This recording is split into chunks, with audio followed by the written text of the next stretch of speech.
Josué, capítulo de número 23.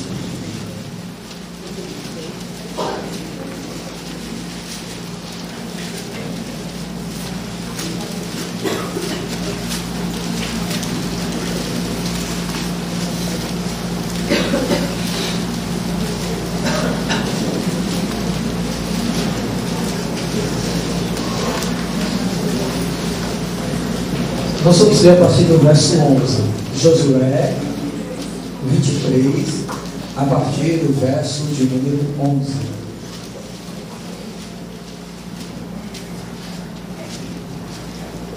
Amém, todos?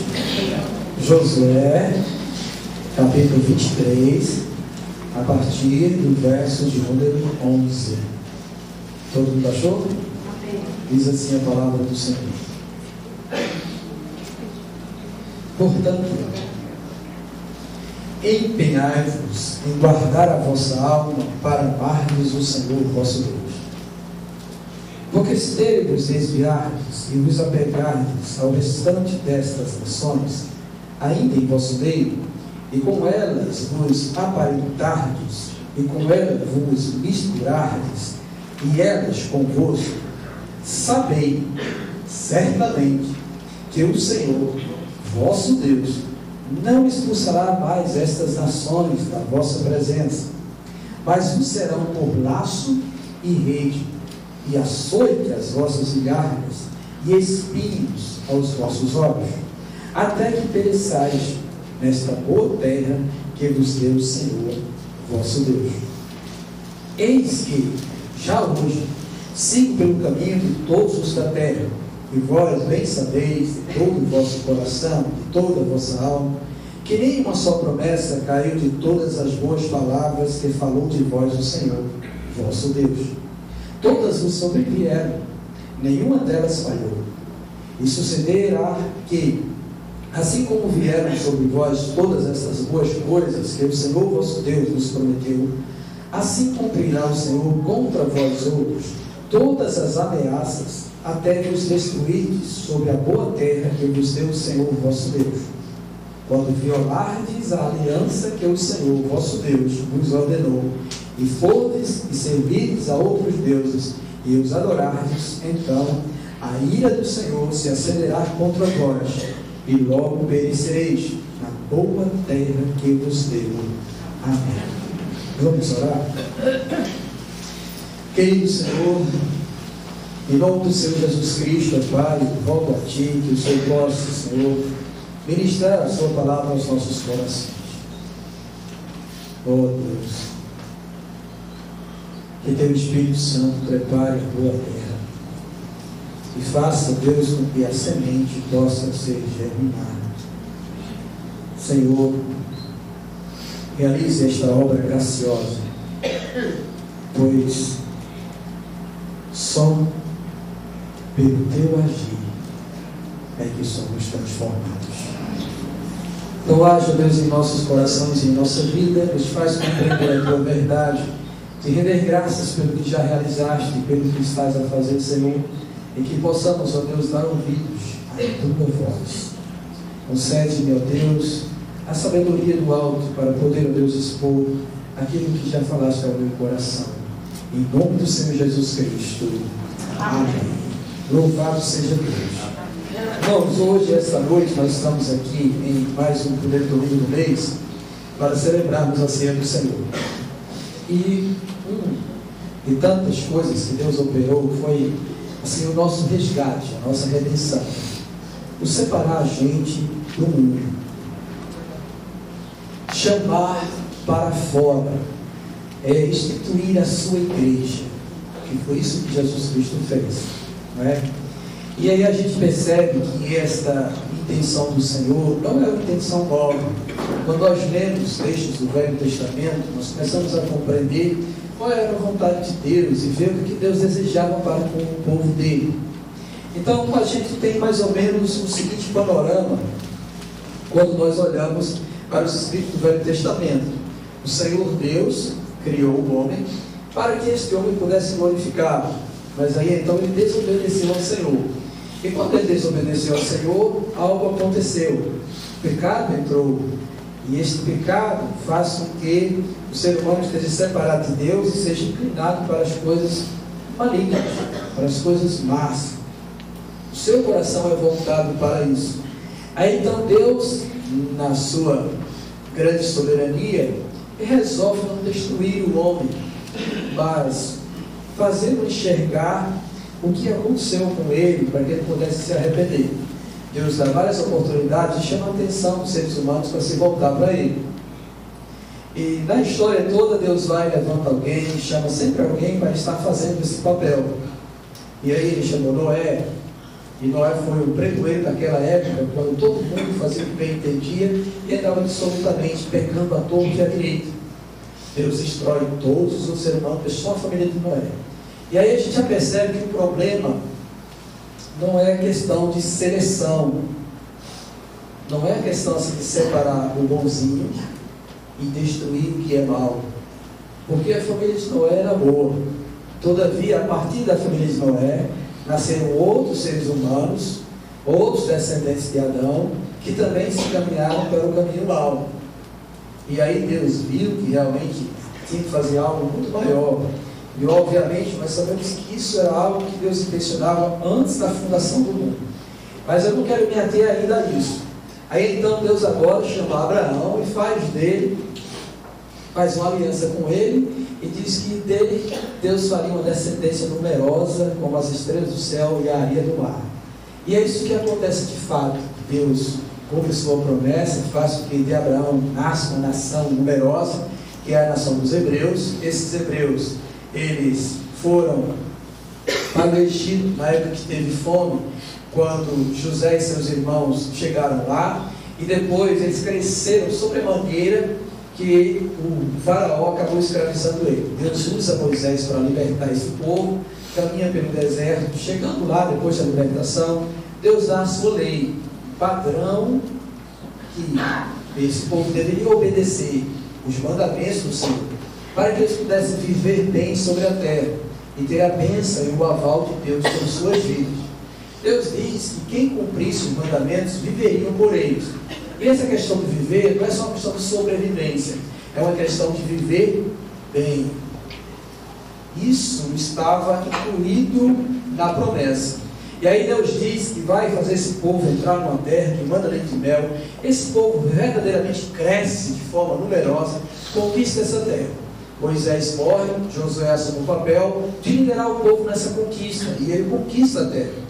Quando já Josué está em uma idade avançada, então ele chama os anciões, que é o que acontece aqui, para fazer o seu último discurso. E ele diz algumas coisas a esse povo, ele chama a atenção do povo.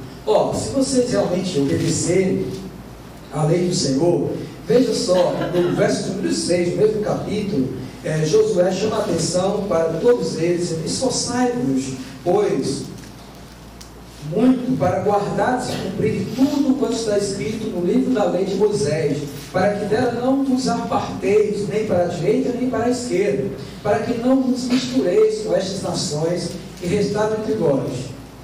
Ele diz isso, para que o povo pudesse obedecer a palavra do Senhor.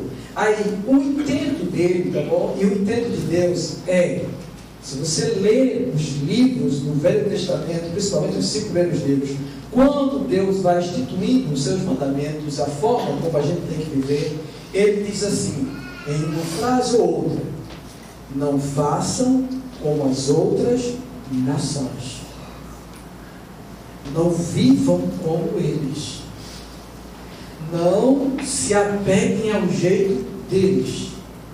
Porque se vocês fizerem isso, vocês perecerão.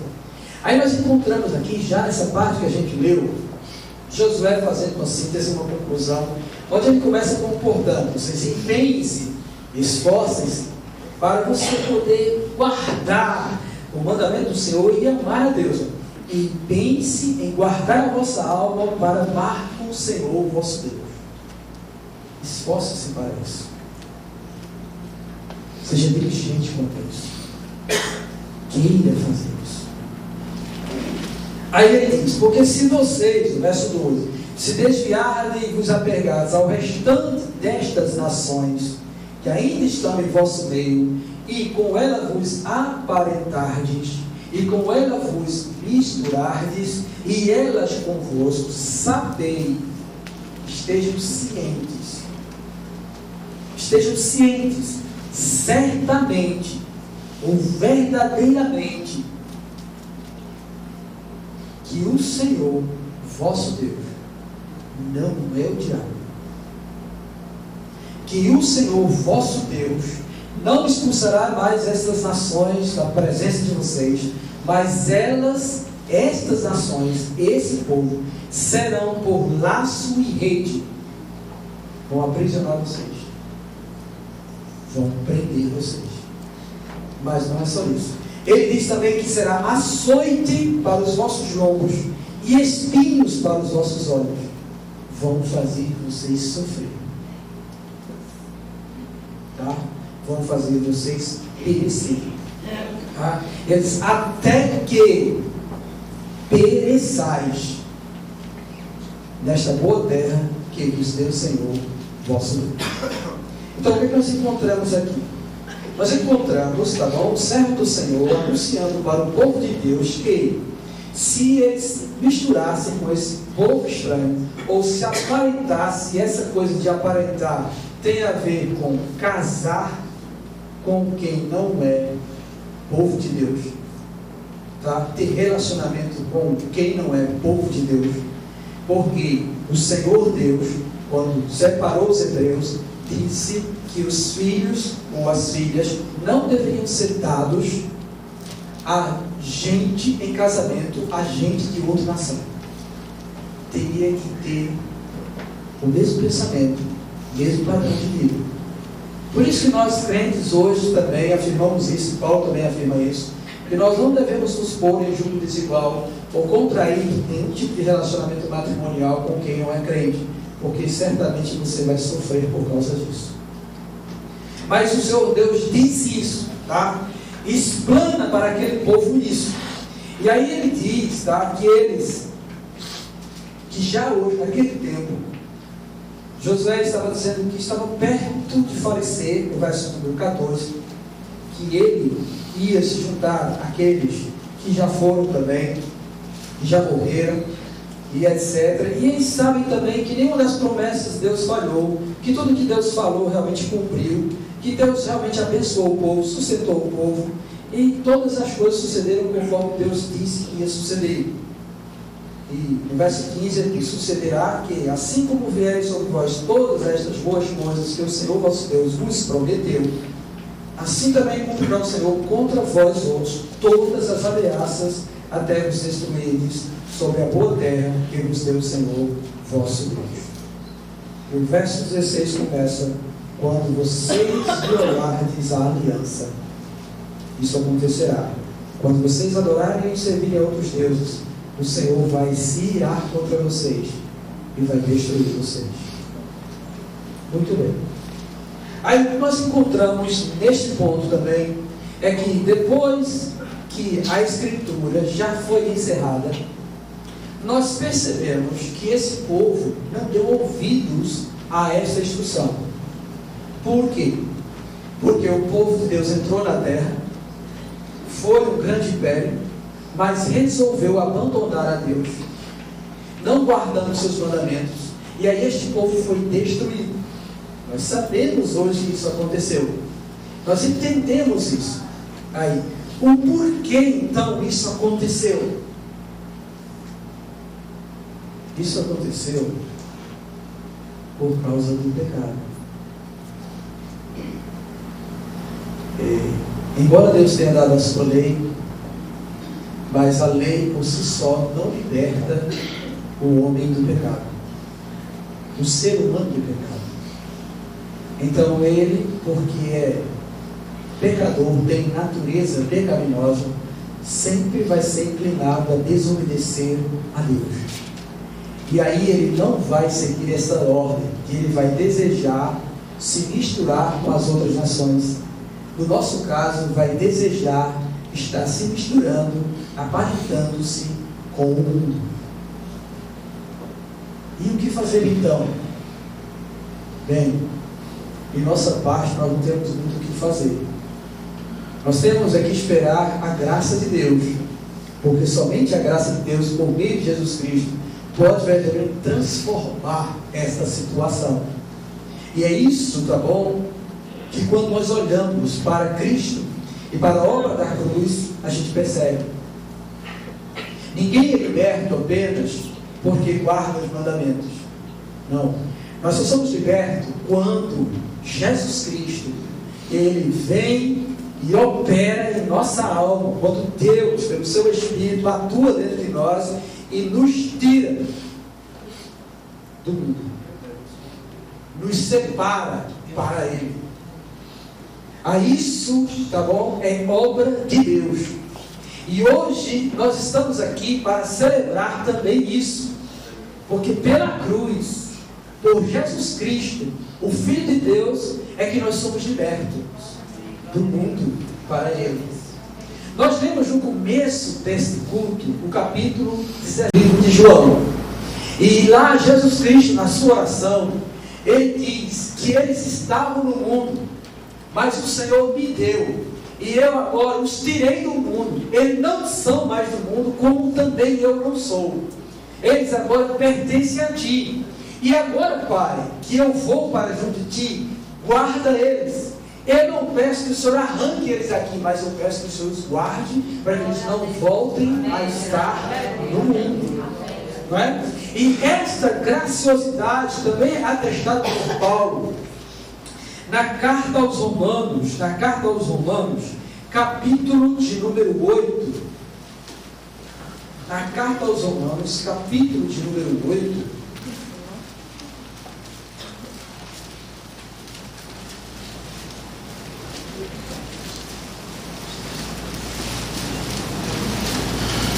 Louvado seja Deus. Aí vocês lembram que agora há pouco nós estávamos lendo Josué 23, e lá diz que Deus iria fazer perecer aquele povo que estava se misturando, se aparentando com o mundo. Em Romanos capítulo 8, Paulo já diz assim: agora, pois, já não há nenhuma condenação para os que estão em Cristo Jesus. Observe bem essa sentença: não há nenhuma condenação para os que estão em Cristo Jesus. Aí ele vai dizer por quê? Porque a lei do Espírito da vida em Cristo Jesus te livrou da lei do pecado e da morte, porquanto o que fora impossível à lei, porque ela estava enferma pela carne, isso fez Deus enviando o seu próprio Filho em semelhança de carne pecaminosa, e no tocante ao pecado, com efeito, condenou Deus na carne o pecado, a fim de que o preceito da lei se cumprisse em nós, que não andamos segundo a carne, mas segundo o Espírito. O que ele quer dizer aqui? Ele quer dizer que pela obra de Cristo, pelo que o Espírito fez iluminando o nosso coração para olharmos para Cristo e sermos salvos por Ele, Ele nos livrou da lei do pecado. Aquilo que o pecado impulsionava a gente, não conseguia deixar a gente viver para Deus. Mesmo conhecendo os mandamentos de Deus, Deus, por meio do seu Filho, operou isso em nós. Nos transportou no mundo. E ele vai dizer que a razão pelo qual, naquele tempo, esse povo, e nesse tempo, muita gente não segue a Deus e não vive para Deus e vive no mundo e para o mundo, é porque a lei estava enferma pelo pecado. Você até conhece o mandamento, mas por causa de que o pecado que habita em você, ele é tão forte que ele escraviza você e não deixa que você siga as ordens de Deus. Isso faz com que a gente pense em algumas coisas também. Por exemplo, às vezes nós perdemos a noção disto e queremos transformar as pessoas à força. Nós queremos lançar em rosto as palavras de Deus e a lei do Senhor e fazer com que elas simplesmente mudem. Mas elas não podem mudar se Deus não transformar o coração delas. tá? Porque a lei do pecado é tão forte que prende todos eles ao mundo. E o prazer deles é o mundo. E é isso que ele resume nessa questão de carne. A lei do pecado faz com que a nossa carne deseje as coisas mundanas, seja inclinado a isso. E por mais que você possa dizer a alguém: olha, isso é pecado, isso está errado, por mais que você diga, e você tem que dizer, tá? Porque em um dado momento o Senhor, pelo seu Espírito, pode aplicar a palavra no coração, mas saiba dizer, você na sua força não vai transformar ninguém, porque Deus precisa operar neste coração, tá? Então nós não guardamos a lei. O povo daquele tempo não guardou a lei, eles simplesmente se desviaram de Deus. Por quê? Porque ela estava enferma pela carne, porque a nossa natureza carnal, vamos dizer assim, ela tem na sua essência isso. E, meu irmão, isso é tão forte, que mesmo depois de termos conhecido o Senhor, ainda nós encontramos resquícios disso no nosso viver de hoje. É tão forte isso, que a gente percebe. Olha, irmãos, a questão de idolatria não é só questão de adorar a imagem, santo, ao Deus, não, tá bom? Essa questão de idolatria, ela está na raiz do pecado, que é simplesmente trocar Deus por outra coisa, e todos nós somos tendenciosos a isso. E nós idolatramos muita coisa. Nós idolatramos pessoas crentes. Nós achamos que fulano de tal ele é mais espiritual do que os outros. Isso já mostra que nós somos tendenciosos. Nós gostamos mais de ar louvando do que ver louvando. Então a gente já está, tá bom, se inclinando para isso também. A gente pode idolatrar jeito de ser. A gente pode idolatrar conhecimento. Tá? A gente pode idolatrar até isso também, porque está nas nossas entranhas isso. E só quem pode libertar-nos dessas coisas e nos tirar do mundo é Deus. Somente Deus. E mais ninguém. Porque Ele não dá, tá bom, sua glória e honra a ninguém.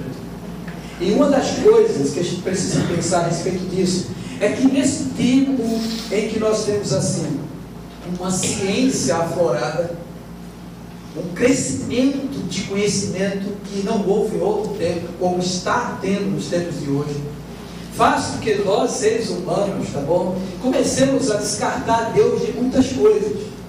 Um simples exemplo disso, eu já contei aqui, é o fato pelo qual nós olhamos nas Escrituras do Velho Testamento, que quando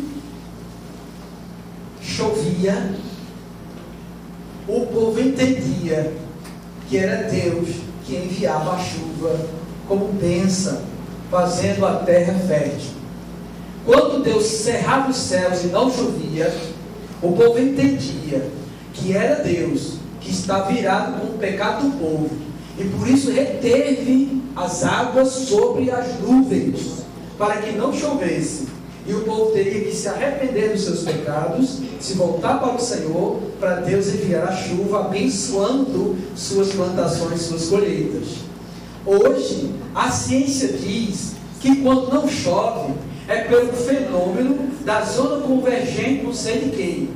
Então Deus está fora disso. Não tem a ver com Deus. Não chove porque o vento A se confrontou com o vento B, e aí então expulsou as nuvens, fazendo com que não chova. Então todo mundo agora pensa dessa forma. Para que então eu quero Deus? Ou para que então eu preciso desse Deus, se eu sei que é por causa dessas coisas? Então eu vou esperar que a situação mude, para que todas as coisas que devem convergir para que seja produzida chuva aconteça. E aí quando chover, eu vou entender que não foi Deus, foi a zona tropical que soprou os ventos quentes do Atlântico e fez com que as nuvens de chuva se formassem e caísse água sobre a terra. Onde está então a glória para Deus? Nenhuma. Porque o homem está tentando anular Deus em sua vida. E é isso que o mundo faz. E você entra nas universidades e vê isso também. Não há professor que glorifique a Deus pela ciência que é de Deus, porque foi Deus que produziu todo esse conhecimento. Não há ninguém que faça isso. Apenas são contrários a isso. Muita gente está mergulhando nisso. E nós também estamos começando a escorregar por esses pensamentos. E aí então nós nos esforçamos muito para depender o mínimo que for de Deus. Só quando uma lacuna na nossa vida não pode ser preenchida por nada, então eu quero Deus. Então eu preciso de Deus. Mas só que Deus, ele não se deixa enganar. E uma das coisas que Deus fez com que não estivesse à disposição do homem é a libertação do seu pecado. Ele pode ser doutor, ele pode conhecer tudo, ele pode procurar saciar a sua sede com todas as formas que ele pode encontrar nesta vida distante de Deus, mas ele não pode anular a consciência de que é um pecador, de que ele está escravo do pecado. E o interessante disso é que uma das conferências que aconteceram em muitas universidades aí, que um mestre doutor da Bíblia foi falar sobre o criacionismo e etc. A pergunta mais não é se Deus existe, ou a pergunta não é mais se precisamos de Deus para a salvação e etc. A pergunta agora é como é que eu posso me livrar dessa consciência? Porque se eu me livrar da consciência de que eu sou pecador e que eu não preciso mais de Deus, então eu cheguei no alto sinal de que realmente Deus não existe. Esta é a realidade de muitos. E nós estamos caminhando para isso. Toda a humanidade está assim. O mundo está desse jeito. E a gente não pode mais associar com essas pessoas porque elas não creem do jeito que a gente crê. Mas, no entanto, voltando para o meu texto, o ponto principal é que nós estávamos lá. E resolveu nos tirar de lá para sermos dele, para o louvor da glória dele. Vocês entendem isso? Percebem isso? E sabem como é que ele fez para nos libertar do domínio do pecado que faz com que as pessoas andem no mundo e gostem das coisas do mundo e se inclinem para as coisas do mundo, para as coisas da carne? Ele simplesmente resolveu enviar o seu filho em semelhança de carne para atrair sobre si a justa ira de Deus contra os nossos pecados, nos libertando disso, resgatando-nos para Ele, tirando-nos deste mundo para sermos dele. Louvado seja o nome do Senhor por isso. Aí quando nós olhamos a oração que Jesus faz em João capítulo 17, nós ficamos maravilhados. Podemos se falar?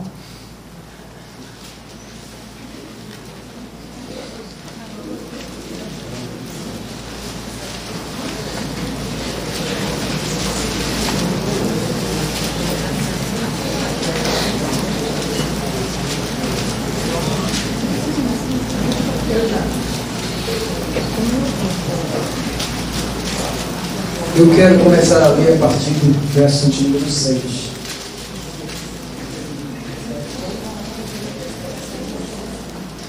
Ele está falando a respeito daqueles que Deus deu a ele para serem seus discípulos. Tá? Ele está falando disso, Jesus está falando disso. Mas hoje nós podemos aplicar isso para nós, porque já aconteceu conosco. Assim eu espero com todos presentes neste lugar. Olha só o que ele diz a partir do verso de número 6. Jesus falando: manifestei o teu nome aos homens que me deste do mundo. O Senhor Jesus, ele revelou, tá bom? Deus. Quando ele fala, manifestei o teu nome, ele revelou Deus. Jesus revelou Deus aos homens que Deus deu a ele, que foram os seus discípulos, que creram nele. Aí ele diz: é um Deus, mas tu confiaste eles a mim, e eles têm guardado a tua palavra. Agora eles reconhecem que todas as coisas que me tens dado provêm de ti, porque eu lhes tenho transmitido as palavras que me deste, e eles a receberam, e verdadeiramente conheceram que saí de ti, e creram que tu me enviaste. É por eles que eu rogo. Eu não rogo pelo mundo, mas por aquele que me destes, porque são teus. Jesus está afirmando em sua oração e pedindo algo em prol daqueles que creram por meio da obra que ele fez no Senhor, dizendo: eram teus, o Senhor me deu, e eu agora, Senhor, quero que o Senhor consagre eles, porque eles eram do mundo, mas agora eu tirei eles do mundo. Eles são teus, pertencem a ti. Louvado seja o Senhor. E aí nós encontramos mais adiante: ora, todas as minhas coisas são tuas, e as tuas coisas são minhas, e deles eu sou glorificado. E ele está falando de nós mesmos. Se ele deu a ele, e ele é dele, e nós somos tanto o Filho quanto do Pai, então nisso tudo, tá bom? O Senhor Jesus é glorificado. Aí ele diz: eu já não estou no mundo, mas eles continuam no mundo, ao passo que eu vou para junto de ti. Pai Santo, guarda-os em teu nome, que me deste, para que sejam um assim como nós. Olha o propósito de Deus, o mesmo propósito que havia sido estabelecido para a nação de Israel, para os hebreus, em ser um povo de propriedade exclusiva do Senhor, separado do mundo. Aqui o Senhor Jesus Cristo está dizendo a mesma coisa, tá? São teus, tu os tiraste do mundo, tu me deste, mas eu quero que o Senhor guarde eles, porque eles pertencem a ti, eles não são do mundo, Pai, eles agora são teus, e eu quero que eles sejam um, como nós somos.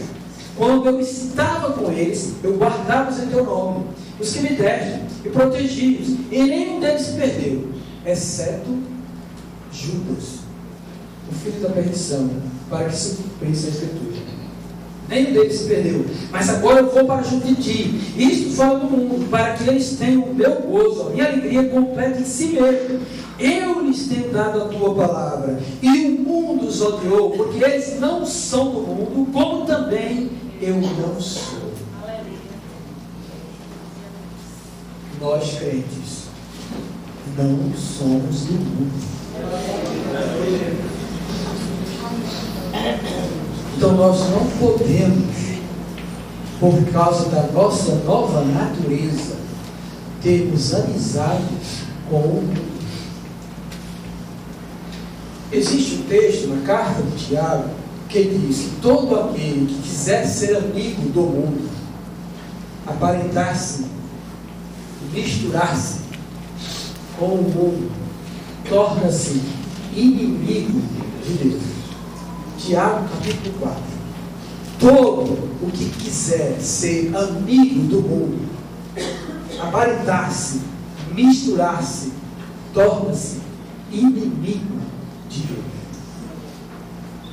João escreve na sua primeira carta que tudo que há no mundo, ele diz assim: não ameis o mundo, nem o que no mundo há, porque se alguém ama o mundo, o amor do Pai não está nele.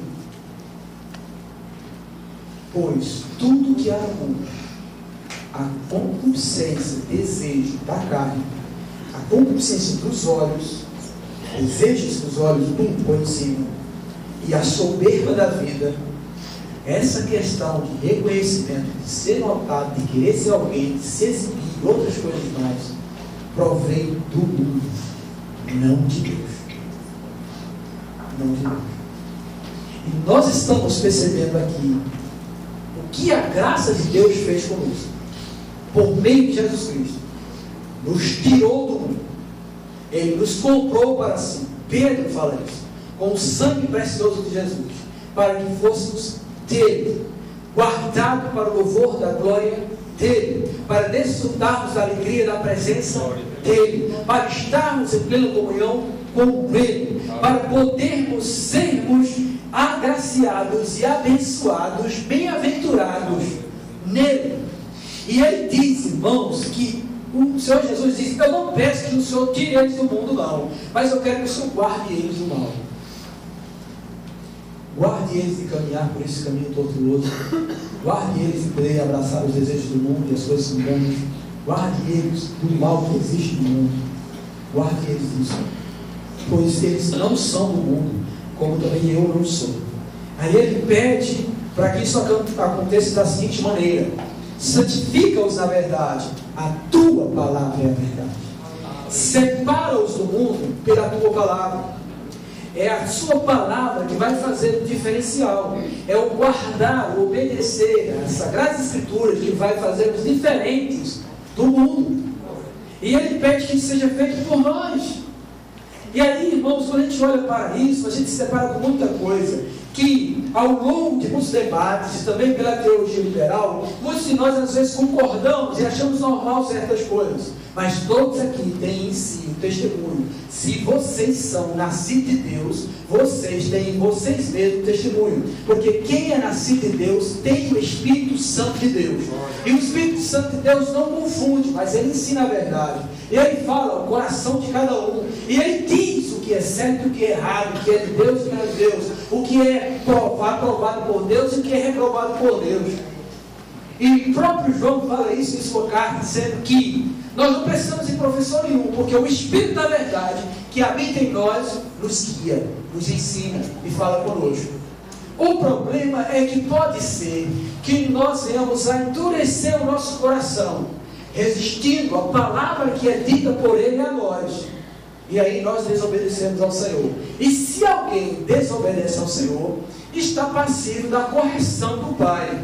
Então vai precisar passar por um processo de libertação que pode ser doloroso. O juízo de Deus pode vir sobre você, que resolveu deliberar-se contra a voz do Espírito Santo que habita em você, praticar as coisas que são do mundo.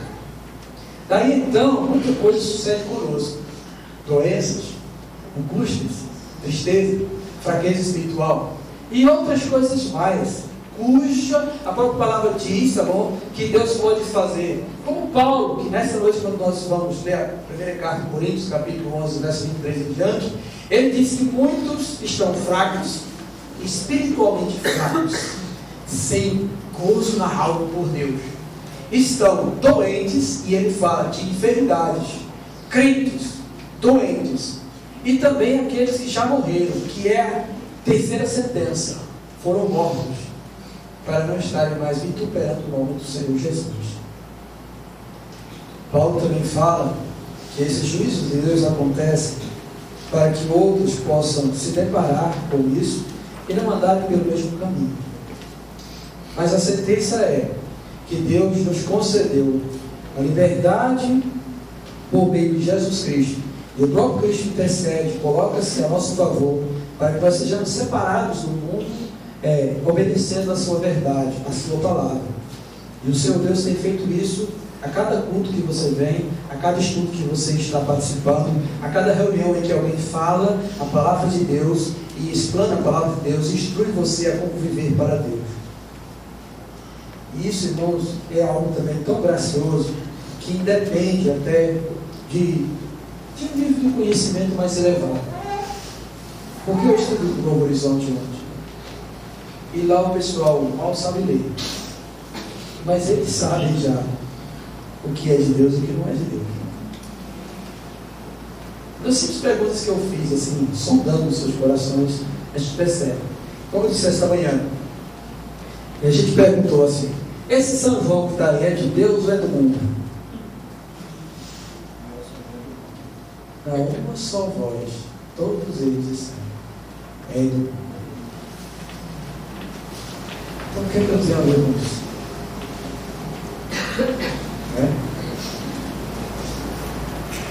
Brigas, contendas e porfias, é de Deus ou é do mundo? É do mundo. Todo mundo sabe disso. Orgias, prostituições e etc. Dentro do mundo. É do mundo.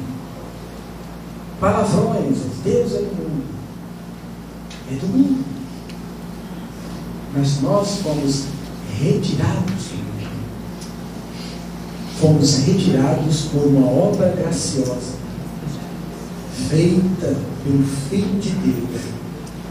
E esta obra, ela foi tão perfeita. E ela tem um poder tão grande e gracioso, que o sangue precioso derramado naquela cruz verdadeiramente dá nova vida àqueles que creem nisso. Esse é o fato. Então, se alguém aqui se encontra em um estado que ainda não está liberto, precisa rever a sua condição e como você anda realmente diante de Deus. Se é que de fato esta obra aconteceu na sua vida, o que é dito aqui é grandioso. Nós não somos mais do mundo. O Senhor Deus enviou Jesus para nos libertar do mundo e fazer-nos seus. Louvado seja Deus. E o próprio Cristo se santifica a favor de nós. Ele se entrega, se consagra, se dá para que haja liberdade, para que não haja mais escravidão de nenhum de nós. E se isso de fato aconteceu, somos livres. Eu sou livre. Você é livre para viver para Deus, para glorificar o nome de Deus na sua própria vida. E eu termino com a outra parte que deve ser compreendida por nós também. Nós não fomos libertos apenas para sermos libertos, ou apenas para dizer que temos liberdade. Nós somos libertos porque, segundo o texto que Jesus diz aqui, é para que a gente vá ao mundo e transmita aquilo que Jesus fez por nós a quem está lá no mundo, para que o Espírito Santo também venha tirar aqueles que estão lá do mundo e venha fazer de todos nós um povo de propriedade exclusiva do Senhor. Eu tenho uma missão e você tem uma missão. E a missão está descrita aqui também em João capítulo 17. Ele diz assim, ora, o verso de número 21. A fim de que todos sejam um, e como és tu, ó Pai, em mim, e eu também em ti, também sejam ele em nós, para que o mundo creia que tu me enviaste. Eu lhes tenho transmitido a glória que ele tens dado, para que sejam um como nós somos, eu neles, tu em mim, a fim de que sejam aperfeiçoados na unidade, para que o mundo conheça que tu me enviaste e os amaste, como também amaste a mim. Pai, a minha vontade é que onde eu estou estejam também comigo os que me deste, para que vejam a minha glória que me conferiste, porque me amaste antes da fundação do mundo.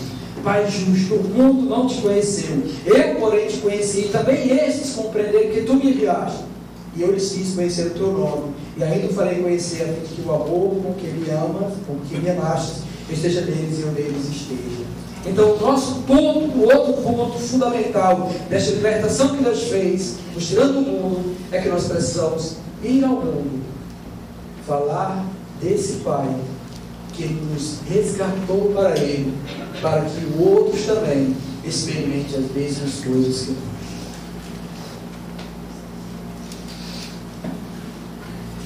Bendito seja o Senhor. Porque antes eu era preso ao pecado e não tinha condição nenhuma de ser liberto se não fosse Ele. Como vocês também. Muitos daqui talvez tenham experiências maiores em relação a isso, porque cada um sabe o que viveu, como viveu e o que passou.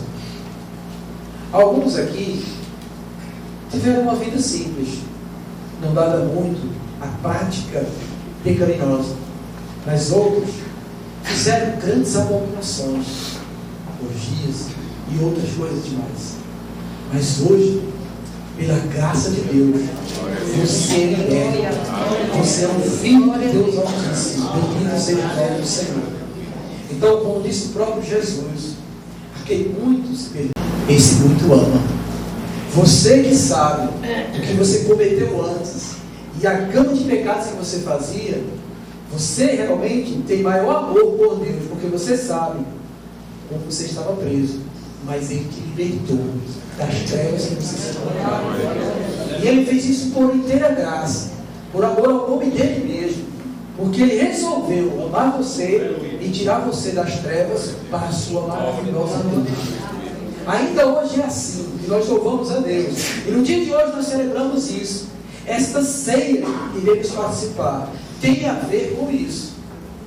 Eu era cego, mas agora eu vejo. Glória a Deus. Eu não entendia, nem compreendia a vontade de Deus, mas hoje eu sei. E eu desejo agradá-lo em tudo, porque Ele me amou primeiro. Eu quero amá-lo também. E se você pensa realmente dessa maneira, proponha a você mesmo crescer na comunhão com Ele, para experimentar ainda grandes coisas na presença desse Deus. E aí eu quero convidá-los para orar comigo.